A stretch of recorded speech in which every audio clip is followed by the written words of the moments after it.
says going live. It says got it. Got it. You live, brother.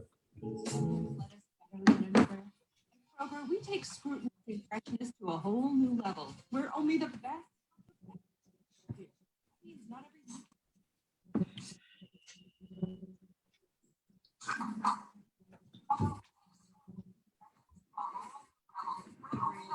Get more ways to save. Save $1 each.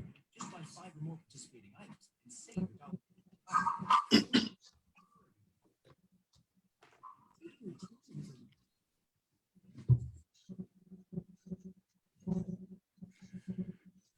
Greetings, greetings, greetings.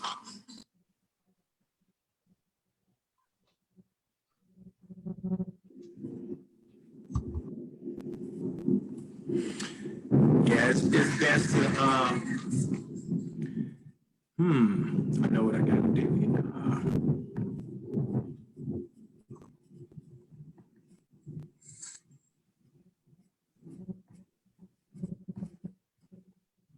G Reggie, y'all there? Yes, sir. Okay. Yeah, we're here. What I had to do is bring the volume down on my Facebook. Little drums Okay. double the fun. It's the taste that you can enjoy with friends and family. Come on in, Facebook family. We got a good night tonight with some dynamic individuals. I see you all coming in. Thank you. Thank you.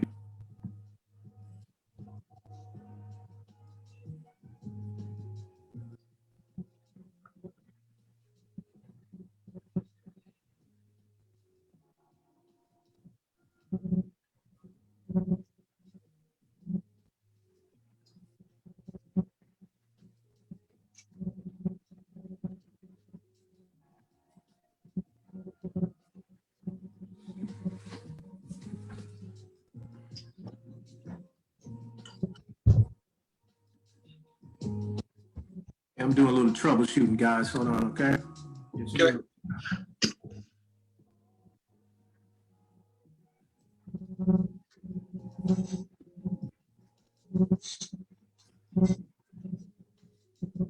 Greetings, greetings. How are you guys? Come on in. Henry, what's up, my brother? Thanks for chiming in, my man.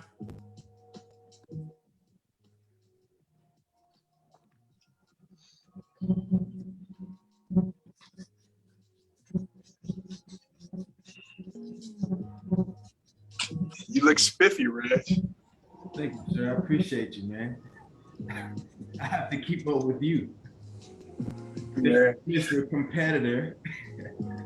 Hey, you know, you gotta be, man. You gotta be competitive. I ain't gonna lie to you about that. You've been killing the game a lot longer. You know, I did this because of you.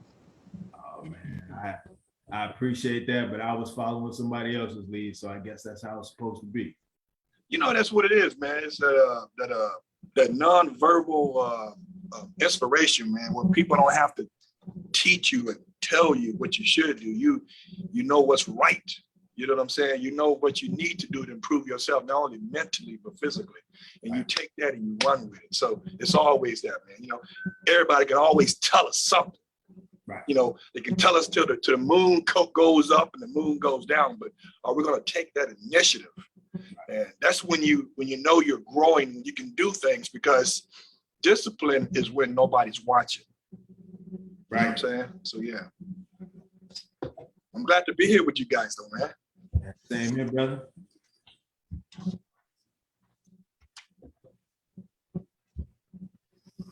They coming in, Jay?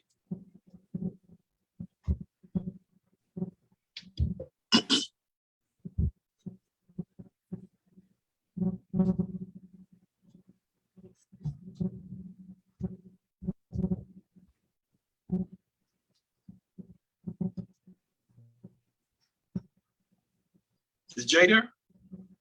I don't know. I don't see him. I just see me and you. I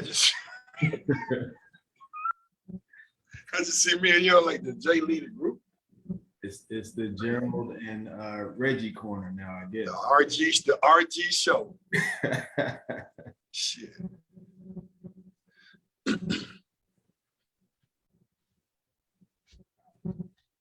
you know, I was in Atlanta, man. I was thinking about buying something in Atlanta, you know, just a vacation spot, but also an Airbnb, because of course I'm gonna have a mortgage on it, right? So I still got a bill on it, right? Right. And my realtor got me. She said, "What's your budget?" I said, "Oh, like 350." So she got me in Smyrna somewhere. I'm like, I don't even know where that's at, man.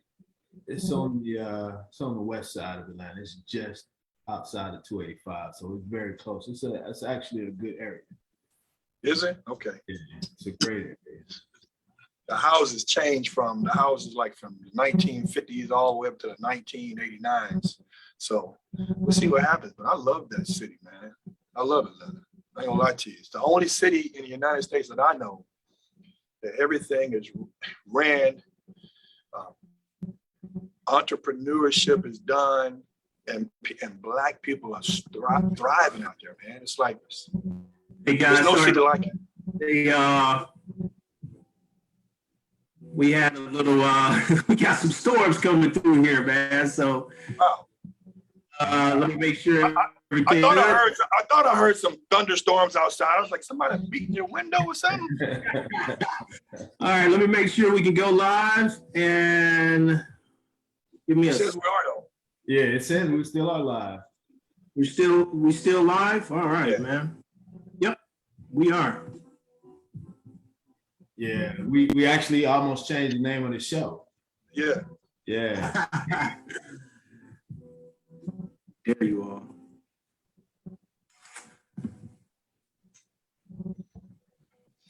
All right, without further ado, let's get it in. This is, welcome to JDub's Corner.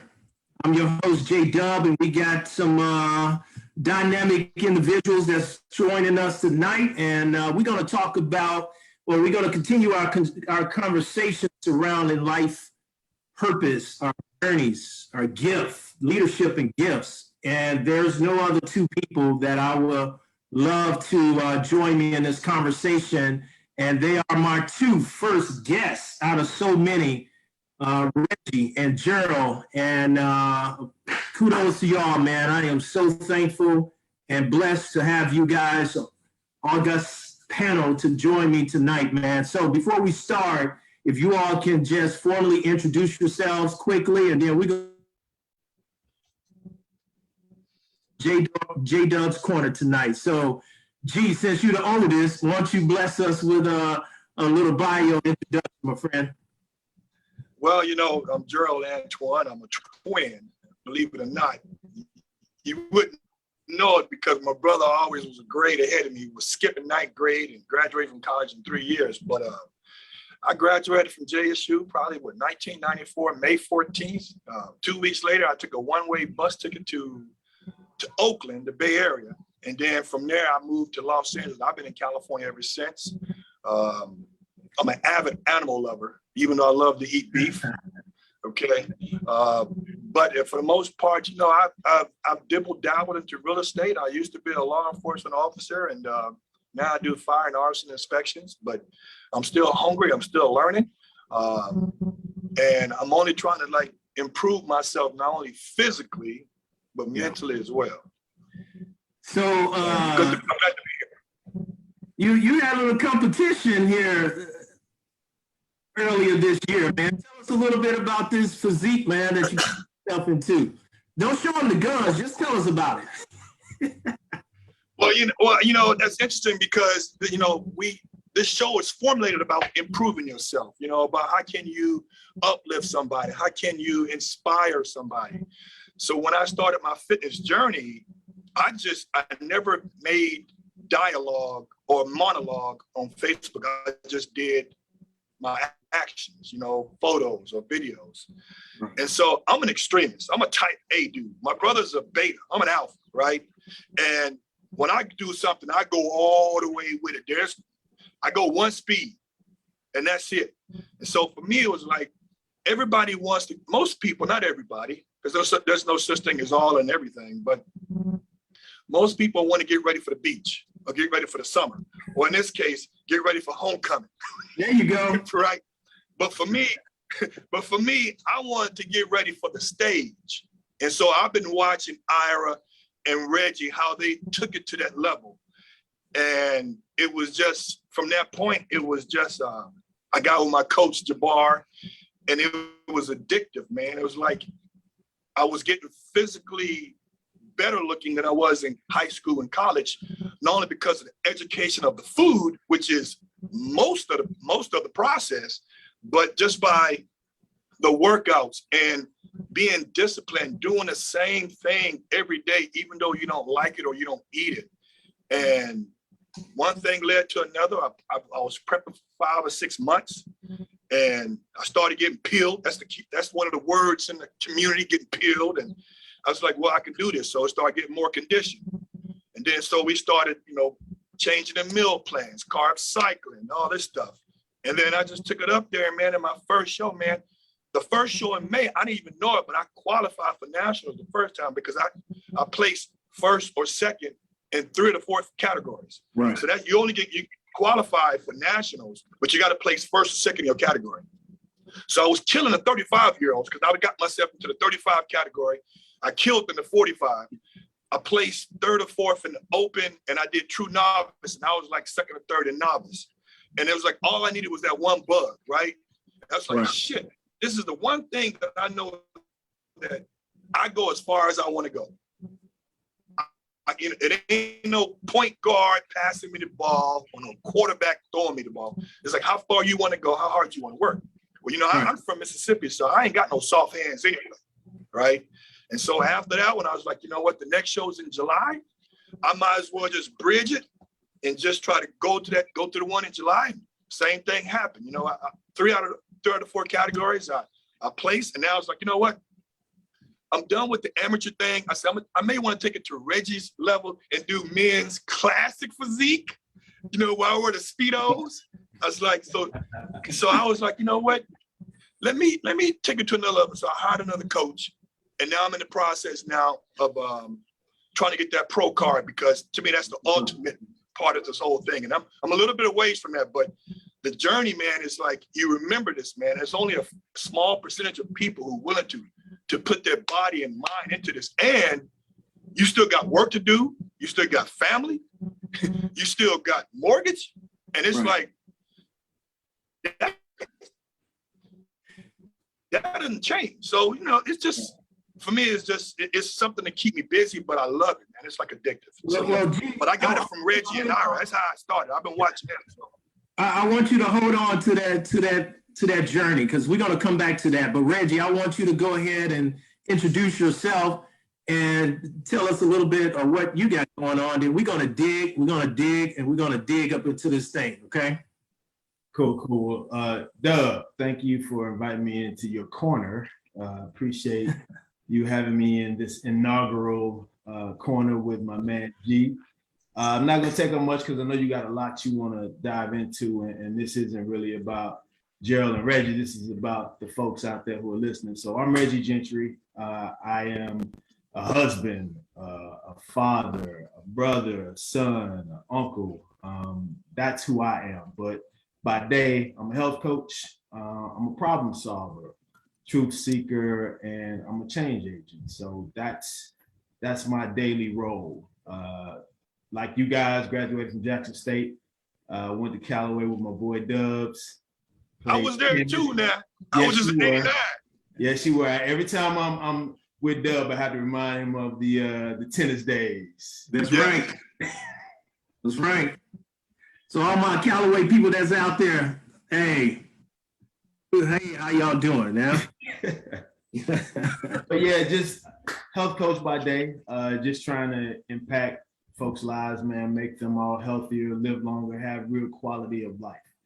And I'm glad to be here because that's what this is all about, purpose and real quality of life. So I'm gonna back off and let you run the show.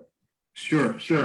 So if you guys tune in my first 2 shows, I'm a big component in transformation, or a coach who likes to transform individuals into their purpose, their gifts. I think it's nothing greater in life than walking this earth with a purpose. The greatest tragedy in life is not death, but walking through life without a purpose. And I wanted these two individuals to join me because it's a journey. It's a journey, and we're not exempt from the journey. And I wanted to, have these guys to come and share their journey, which brings me on to the first question, is that breaking point, that breaking point in life that you had, that was the pivotal point that allowed you to say enough is enough. Yeah. I have to bounce back. I have to bounce back big. But more importantly, I have to get on this journey that God has for me and live this life the way it's supposed to be. So, Reggie, let's start with Reggie. Tell us when you had that breaking point that you just said, enough is enough, man, and I got to change direction. And I need to do better for myself, my family, as a father, as a husband, for me, and for God. I need to take more control of my life. No, that's a great question, man. This may sound a little odd, but I don't know that it was just one breaking point for me. I think life is like this. It's truly a journey, and I think it ebbs and flows. And I think that we have these moments all throughout life when there's this little quiet voice in the back of your head that's trying to tell you, you have gifts, you have talents, use them. And I think sometimes unknowingly, sometimes out of fear, we just kind of block that voice out. And Right. I think the first time I really started to hear that voice was right after college. And I'll mention this because a lot of folks probably will say they can share this experience. You go 4 years to a university and you come out and you get ready to get into the workforce, and what you went to school for, there's this thing in your gut that says, that ain't me. Right. You went 4 years, you completed that, but man, this ain't me. And I had this thing where I kind of knew what I was good at, and this didn't seem to fit it. But you kind of continue because you've got responsibilities, you've got bills, you want to grow and be a part of society. So that was kind of that first nudge for me. And I think the second one was when I relocated to Atlanta, and I relocated here to be with my wife and started this new company, AT&T, and I was all excited. And I get on the job, and it wasn't 3 months when they go, hey man, we need to talk to you. Wow. We gotta let you go. Wow. And it's nothing that you did. I know you just relocated here, but last man in, first man out. We're downsizing. And that just kind of shook me because it made me realize that it didn't matter how many degrees I had, how much experience I had. I never really had full control over my life. And I think that ultimate thing that kind of got me to where I am now was the passing of my mom. That kind of really brought it home to me that, we're only here for so long. And at what point do you want to not feel like you're just that hamster on that wheel? Right. Right. And I can chime in on that and say, even from the word, from the manual, it says that your gift will make room for you in the world. It didn't say your PhD. It didn't say your master's. It didn't say, all these good things that people like from a title standpoint. It says your gift will make room for you in the world. So why are we not after the gift? Why are we after things that titles and things that is minor to God, but what he wants you to find and uncover is your true gifts and be the leader of your gift, and that will make room for you. G, tell us about your journey, man. Tell us about your breaking life or breaking time. Like Reggie, I don't think that it's one particular moment, but if we was to put a finger on that one particular moment for me was when, boy, it's emotional because When you have your relative like my mother, people who really know me know that my mother battled with drug addiction from ever since I known her. I mean, she did the whole spectrum from when it was weed was good, when it was trendy in the 70s, then the 80s drugs. And my mother unfortunately lost her life in 2010 from alcoholism. I mean, she tried the whole gambit, the cocaine, the crack. So it's always like, I always want to do better. This is the reason why I don't drink alcohol. I don't do any drugs, because I saw how I controlled my mother ever since I was 5 years old, watching her sift the seeds out of the weed back in the days when you had to do that. So for me, the breaking point as a grown man was in 2010. Recession was hitting. And for me, it was hitting hard. I had got out of law enforcement, got in business with my twin brother who had left the Internal Revenue Service so we could work together. And we had this big corporate distribution company. We were wholesaling electronics. And we was using that card like we was a minority owned, we supplying the black churches. I was pulling that card out every time. The vendors were giving me co-op dollars, and all of a sudden, recession hit. Wow. Here I am owing about a couple of $1 million in receivables. I got almost $1 million in property with these bullshit loans, stated income, interest only, and then the train stops. I was going through a divorce, so I didn't have any emotional support. So I went into depression. I gained about 40, 50 pounds, eating Marie Calendar. So I was probably 295. I had to go to the doctor to get medication because I had problems sleeping. And then I had to file bankruptcy in 2010.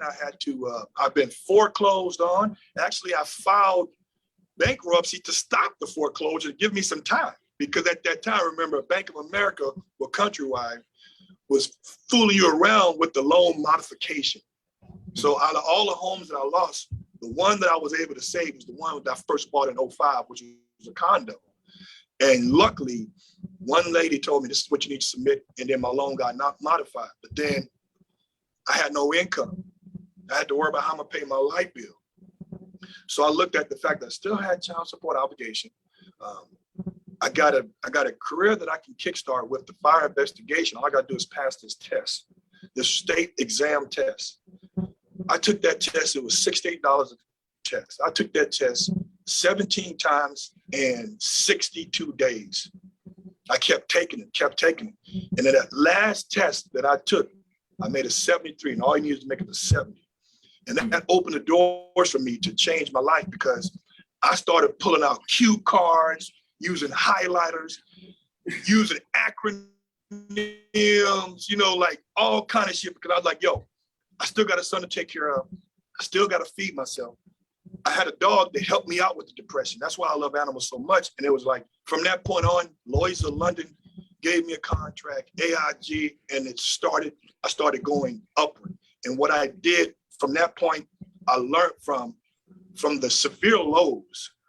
And I use those as a catalyst to never want to go there again. So I'm always thinking that I'm going to that point. But what keeps me hungry is the drivenness in me, And so from my point, from my extreme low was in 2010, 2011, divorce, depression, battling with foreclosure and bankruptcy. So to come out of that, to be where I am today, is not only a blessing, but it shows the resilience.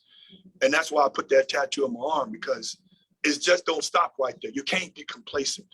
And, I have to live in an uncomfortable state, because that's the only way I know how I can better myself. Me and Reg talk, everybody can sit back and, oh yeah, I'm good with this certain dollar amount.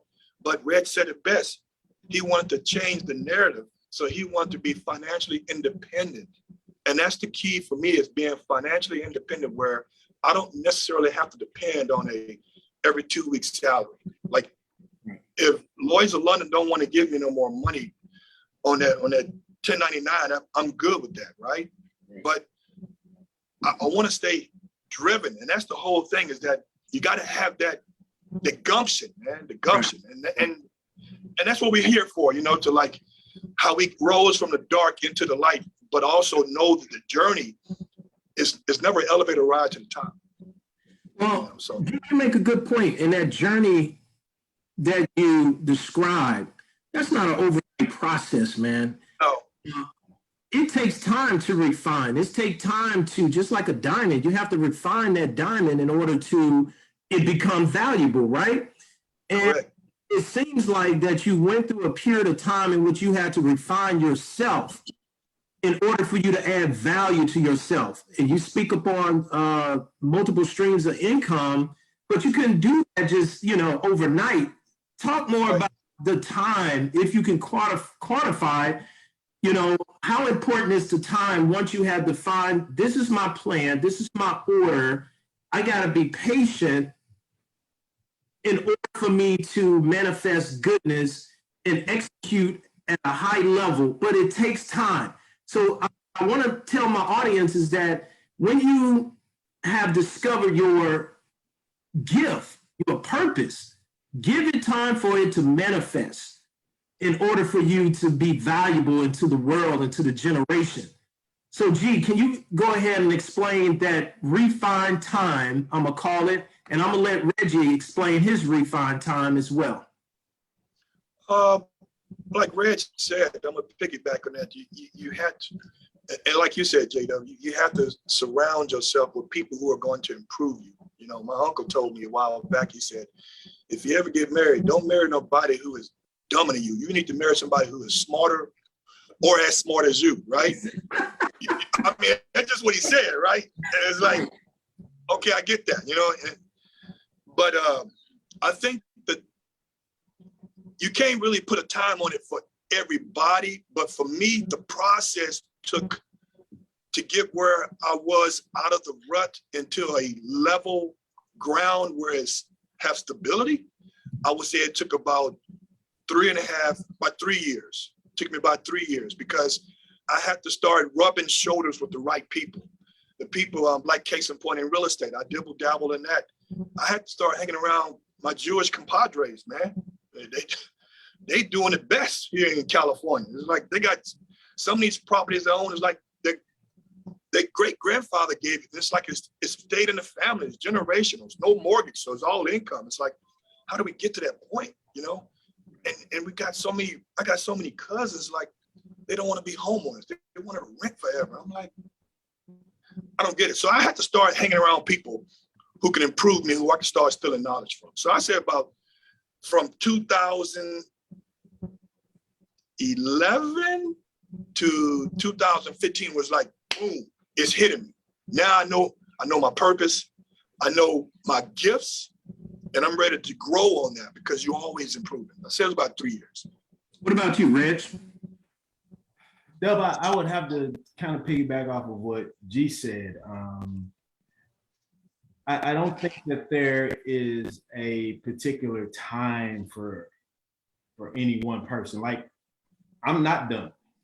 You know, I am constantly reinventing myself because I think what happens is as you mature, as G said, and you hang around people who are not necessarily on that same ground that you're on, but hanging around people that you can absorb and pick up some knowledge from, as you start to pick up those little trinkets of knowledge, I think that makes you better. And then you kind of get to another level of understanding. And then when you get to that level, you realize, oh my God, I still have so much more that I need and want to do. So I don't know that me personally, I'll ever kind of get to, as G said, that level of complacency.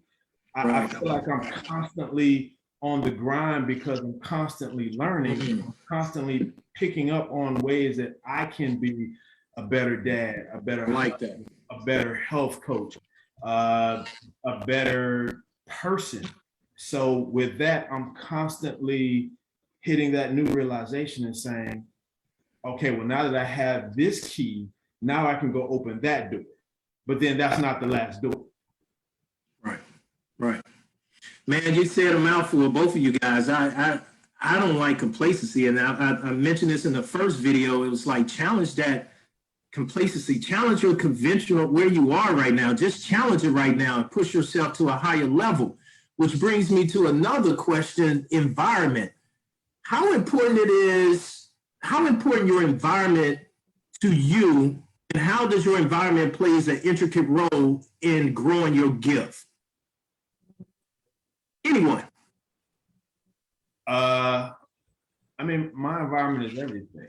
And Reg, let me go back. Let me highlight this. Okay. And I'm gonna say this in a way that, you know, man, okay. It's PG-13 now. some areas are not conducive of growth, and we find ourselves going back to that environment, whether that's a broken relationship, whether that's a broken area, city, whatever. If it doesn't yield growth, get the hell out. You know what I'm saying? And if it doesn't support your growth, get the hell out. Environment is so important. You can't put a seed in a muddy ground. It will not grow, period. If you put it in a soil that is conducive to growth, dwell on that side of the fence all the time, and don't be scared of cutting off people, house, environment, relationships. It has nothing to do with your journey in life. Your journey in life should be all about obtaining and uncovering your gift and living a purposeful life. So let's talk about environment. How important is that environment as it relates to growing your gift? It's extremely important. I mean, we've alluded to this over and over again, but it's kind of that old saying, you know, if you're the smartest one in the group, it's time for you to find another group. And that's right. There's a lot to be said about that. And there's no downplay or no shade on any particular person. But when you're talking about growth, you know, you have to constantly feed your mind, feed your spirit, feed your environment with people who you're chasing. And I don't care if that's educational, I don't care if that's a specific trade. If you're trying to be something, someone, you gotta benchmark yourself against the people who show proof and evidence that they have done it or on the path to doing it. And that's who you kind of hit your wagon to and go, let me see the things that they've done. What are they reading? What are they watching? What are their habits? That's how you grow. Otherwise, you know, you kind of sit in your own space, your own hole, and you get comfortable. And Gerald mentioned it earlier. You can't grow without being uncomfortable.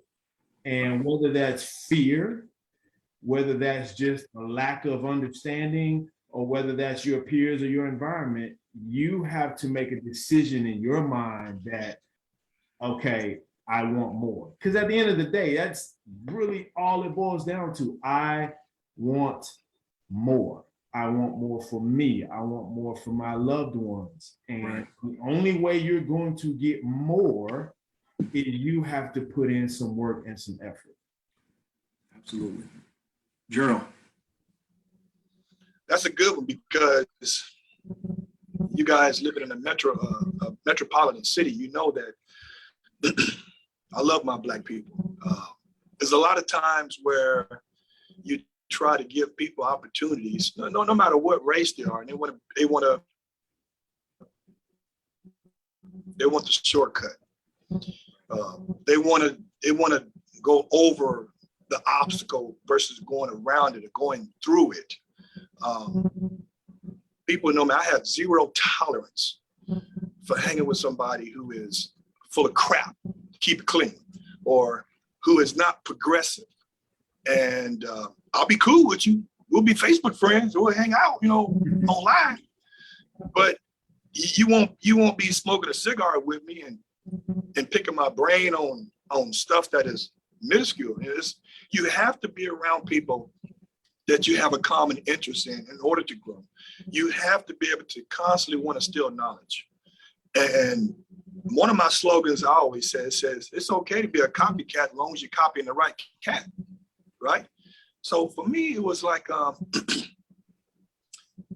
the beauty of being around people who are enlightening you is the fact that you can take that intangible information and give it to somebody else. And I'll give you a quick 15-second example.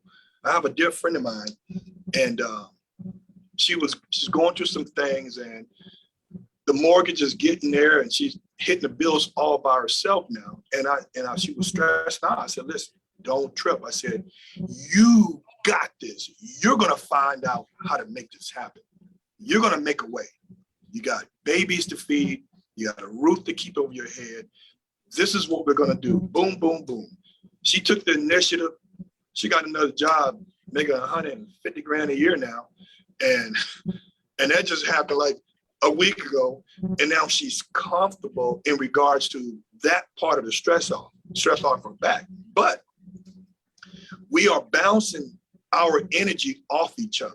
I bounce my energy off of you. I bounce my energy off with Reg. And this is how we formulate to be better. So for me, my environment is very small when it comes to close people, because if you're not trying to improve yourself, whether it's mentally, physically, monetarily, or long-term, then you don't know what your purpose is. And if you're at this stage where I am and you still don't know, then you got to start at square root one, which is in your home, because this is something that you have to embrace whether you like it or not. Of course, I don't like running on a treadmill. That's like a rat on a Ferris wheel. But I know that I can do the stair machine, right? Better results. So you still got to put in the work no matter what it is, but you got to surround yourself with people who are already at where you're trying to go. And you got to minimize your circle, because when we got out of college, we had a lot of friends, right?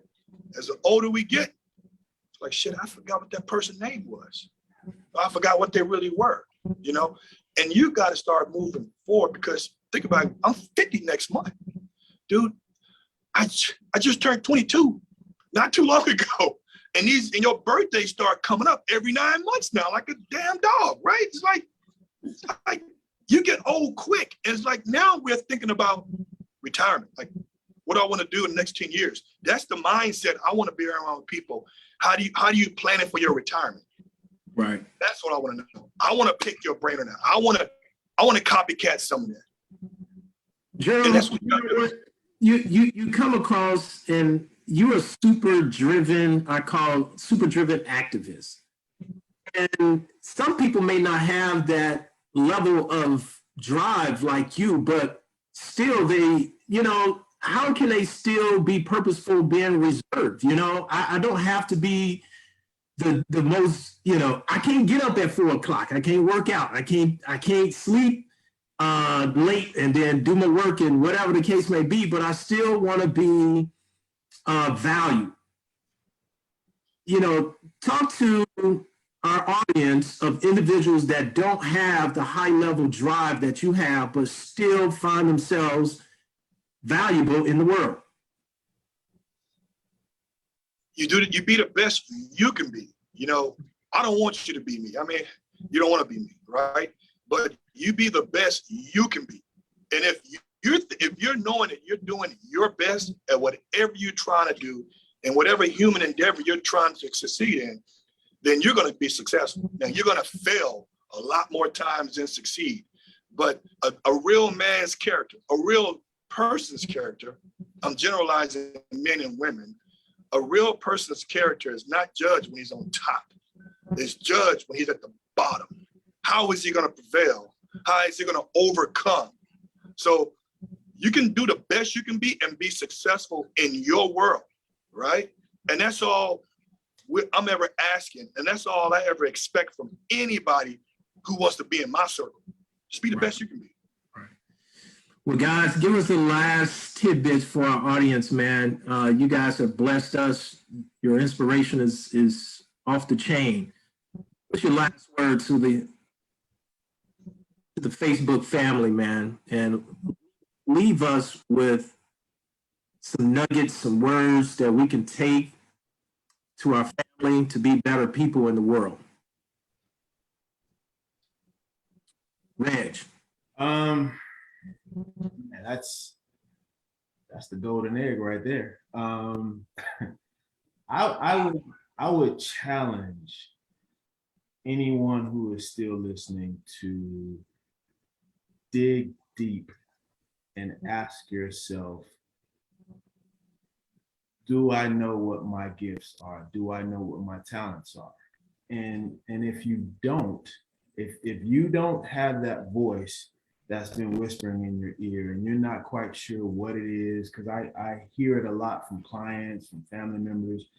I hate my job. I feel like I'm not doing what I'm supposed to be doing. I'm not happy, this, that, and the other. If you can't figure it out, there is one simple way I have learned that you can find out what your gifts and your talents are. And here's how you do it. You pick 6 of the closest people in your circle, people who know you, who are honest with you, and you ask them this question. If I lost my job today, what would you tell me that I should go do? And pay attention to what they say. Because I guarantee you, they are going to tell you the same thing, that voice that you've been quieting down, not listening to. They're going to tell you the exact same thing. And the other thing I would say is when they tell you that, don't always focus on the occupation. You know, we want everything sort of spoon-fed to us. Oh, they said I should be a doctor, and oh, they said I should be a lawyer. It's not about the occupation, it's about the gift. A gift doesn't always translate to a specific thing. A gift doesn't always translate into necessarily one thing. And I'll give you an example real quick. I am a health coach by profession. That's not my gift and that's not my talent. My gift and my talent is I'm a problem solver. And health and wellness just happens to be the passion that I choose to let that gift and talent come out. So I say all of that to say, if you don't know your gift, ask. People will tell you what your gift is. And when they tell you what that gift is, don't run from it. Don't say, no, that's not me. Absorb it.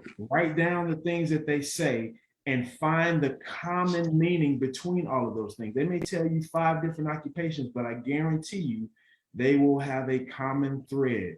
That will be your gift and talent. Amen, brother. Gerald. Well said. Well said. I would say, I'm gonna give them a couple of chicken nuggets, you know, because they tasty, right?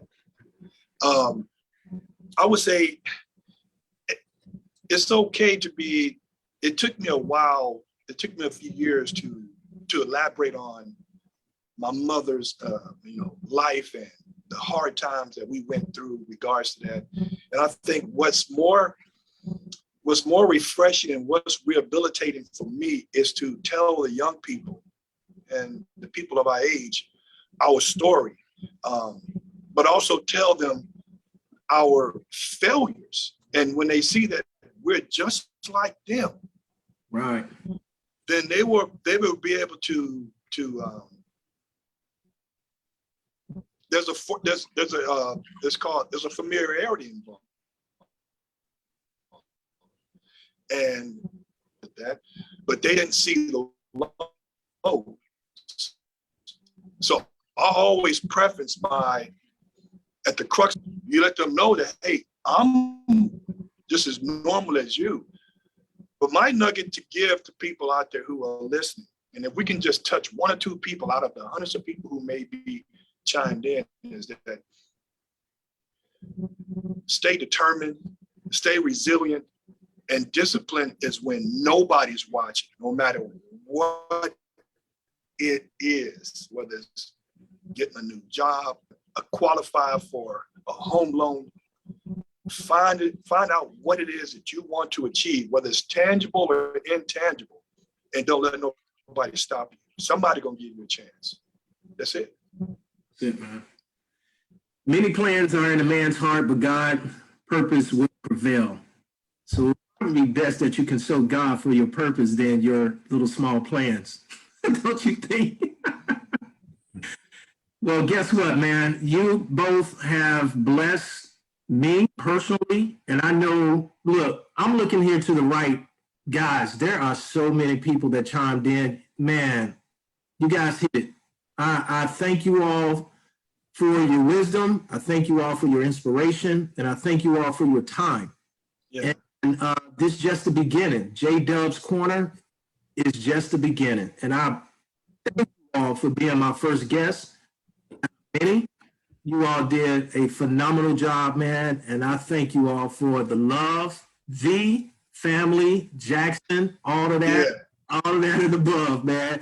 Hey, we just some little guys from the SIP, you know? So we just try to make it happen, man. That's it. Hey, That's right. For the encouragement, and thank you all, Facebook Live, for your time. And look, we'll see you all next We week. should do this for homecoming. Hey, we will. Right. That's all. All right, then. Y'all. V. Take care. All right.